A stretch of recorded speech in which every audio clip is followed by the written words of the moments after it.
In this video, we are going to enhance the rock, paper, scissors game that we made and implement a full rock, paper, scissors, lizard, Spock game in Java. This one is for all the programmers out there who are somehow even bigger nerds than me. If you haven't already seen the rock, paper, scissors video, go ahead and click here to view it. It won't take long to get through that, and it'll just be a few easy enhancements to create rock, paper, scissors, lizard, Spock. If you're new to the channel, my name is John, and I make a Java tutorial video every single week. Either a video on a Java topic or a full programming tutorial walking through how to create something from scratch. Be sure to leave a like and hit the subscribe button so you don't miss the new video every week. Thank you for taking the time to like and subscribe. It's the only way these videos get out to help more people, and so I really do appreciate it. And as always, the full Java source code for this rock, paper, scissors, lizard, Spock game is available in the link down in the description, so go and grab it. The original rock, paper, scissors source code is also available in a link down in the description, so you can grab that if you want to build off of it to make rock, paper, scissors, lizard, Spock yourself. First, like I said, if you haven't seen the original rock, paper, scissors video, go ahead and watch it here.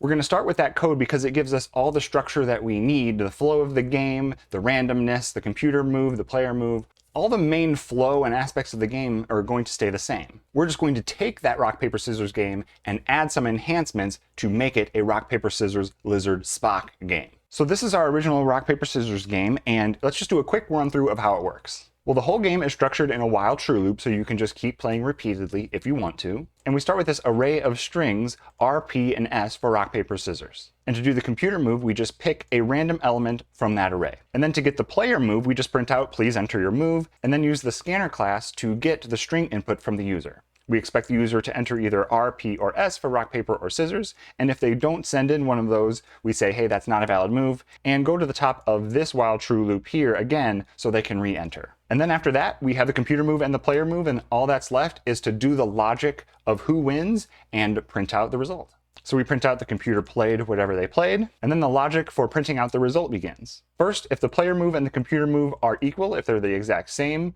then we say the game was a tie. Otherwise, we have a section for if the player move was rock. So if the player move is rock and the computer move is paper, then we say that you lose because paper covers rock. Otherwise, if the computer picks scissors, you win because rock crushes scissors. And then we have a section for if the player move is paper. Of course, paper covers rock, scissors cuts paper. And then lastly, we have the section for if the player move was scissors, scissors cuts paper, and rock crushes scissors. And then we just ask the user if they want to play it again, and if they enter the letter Y, it restarts the loop again and allows the player to play it all over again. And if they enter anything else, the game ends. So overall, pretty simple, pretty straightforward, right? It's a good beginner game to make. So now how do we enhance this to make rock, paper, scissors, lizard, Spock? Basically, we're going to keep the same structure. We're not going to change how the game flows or anything like that. We just need to redo the set of moves that are possible for the computer and the player to make. And then down here, we need to make a lot of changes to how the logic works for determining who wins and printing out the result, because there are a lot more possibilities with 5 different options than with just 3. So first, let's just start here at the top.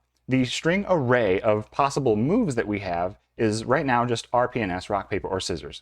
So instead, let's go ahead and add the 2 options for lizard and Spock. So for lizard, of course, we can just add L as a possibility. Now, since Spock also starts with an S and that's competing with the S for scissors, let's go ahead and just pick a different one. How about K, because K is at the end of Spock? I really want to keep it one letter to make it easy for the user to input, and so we can just make it K to make it different from everything else. And so now that we have more options here, we should probably rename our string array variable from RPS to RPSLK. Now, a fancy way you can do this, if you are working in an IDE like Eclipse, you can use the rename functionality. So I can hit Alt-Shift-R when I'm selecting RPS, and then I can change this to be RPSLK, hit enter, and you can see that it's automatically changing that variable name everywhere it's used. So that's super convenient. As we move down in the code, we can see that the computer move is already selecting a random element from that array, and it uses the length of the array to get that random element. So even though we added a couple of options to the array, it should now automatically include those 2 as possibilities. So there's nothing we need to do there at all. Moving down in the code, we have a system out print line statement that says, please enter your move, R, P, or S. So we do need to change this to R, P, S, L, or K. Rock, paper, scissors, lizard, or Spock.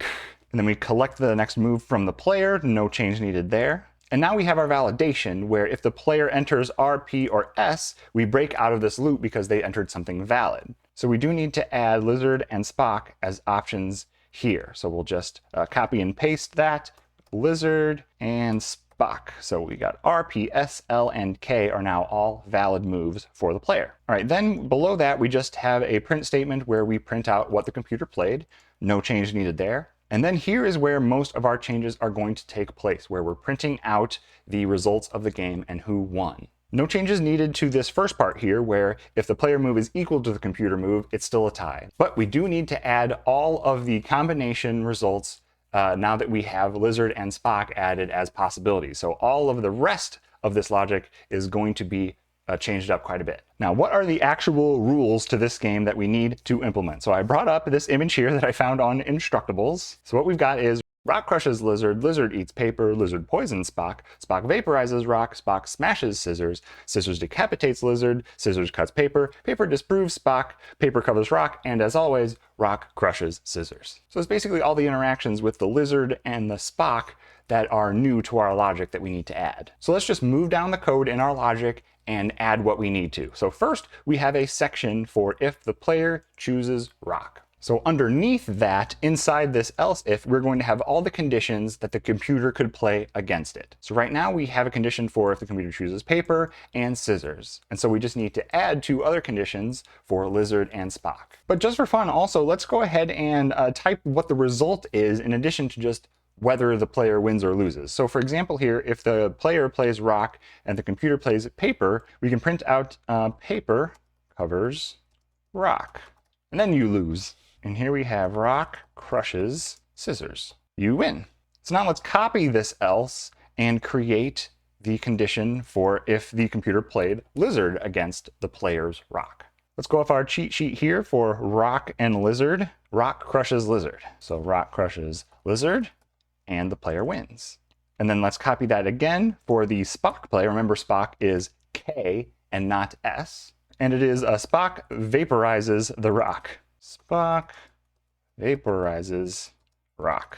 So in that case, the player loses. Okay, so that should cover all the conditions where the player played Rock.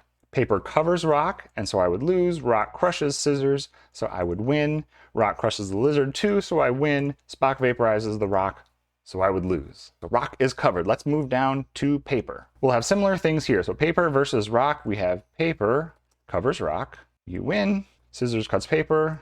You lose. And then let's copy this else for Lizard and Spock, L and K. So paper versus Lizard is Lizard eats paper. Lizard eats paper, so I lose. And then paper disproves Spock, so I win. Proves Spock. Win. All right, that covers all of the paper scenarios where the player plays paper. And the last of our current entries here is for Scissors. Of course, Scissors cuts paper. Rock crushes Scissors, as it always has. You lose. Copy paste our else ifs for Lizard and Spock, L and K. So it's Scissors decapitates a Lizard. Scissors decapitates Lizard. So I would win as the Scissors player. Spock smashes Scissors. Spock smashes Scissors. So I lose. That covers all of these Scissors scenarios. Now, since in our original game the computer couldn't play Lizard or Spock, we need whole other sections for when the computer plays Lizard or Spock. So we're going to copy this entire section and paste it down here for if the player plays Lizard. So let's go down the line. Lizard versus paper. Lizard eats paper. Eats paper. You win. Rock crushes the Lizard, so I lose. Now, since we copy pasted, we have a Lizard versus Lizard. The tie games are accounted for way at the top. So we actually need to change this to Scissors. But the result here is the same. The Scissors decapitates Lizard, but since I'm the Lizard here, I lose. I'm getting decapitated. I'm getting decapitated, which is always an inconvenience. Now, Lizard versus Spock, it turns out Lizard poisons Spock. Lizard poisons Spock. So since the player played Lizard, you can say, you win. All right, so that covers all the scenarios where the player played Lizard. Let's copy and paste all of that one more time for when the player plays Spock, K. Now we have Spock versus paper, which is paper disproves Spock. So in that case, since I'm Spock, I lose. Next, Spock versus Rock. And in that case, Spock vaporizes the Rock. Spock vaporizes Rock. So the player wins. We have Spock versus Scissors. Spock smashes Scissors. Spock smashes Scissors. So the player wins. And now here again, since we copy pasted, we currently have a Spock versus Spock. So we need to change this to a Spock versus Lizard. And we already have the outcome here. Lizard does poison Spock, but in this one, since I am Spock, I would lose because I'm getting poisoned. Okay, that should account for all the different possibilities. Let's do some playtesting and see if everything works as it should. So I'll hit Control F11 to play the game. So I'm just gonna play through this a handful of times and make sure everything's working fine. Let's play Spock. Computer played Lizard, Lizard poisons Spock, you lose, so it's working. Play again, yes or no, I can enter Y and play again. Enter your move, Lizard. Lizard eats paper, I win. Okay, I'm gonna do this a whole bunch of times to get a really thorough test.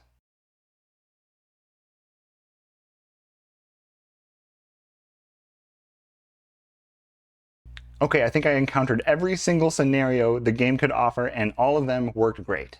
Now you have a fully functioning rock, paper, scissors, Lizard, Spock Java program. So if you've got friends who are Big Bang Theory fans, or especially those who are programmers, it's pretty cool, right? You made your own little unique game like this in Java. If you enjoyed this video or learned something, please be sure to leave a like and hit the subscribe button if you'd like to see the brand new Java tutorial video every single week. And if you did miss the original rock, paper, scissors video where we programmed the rock, paper, scissors game from scratch, you can watch it here. And again, I really do appreciate you guys taking the time to like and subscribe. It's the only way the channel grows and these videos get out to help more people. And if there's something you're interested in having me code that you think could help other people also, let me know about it in the comments. And if it's a really cool idea, don't be surprised if it's the subject of next week's video. And I'll see you then.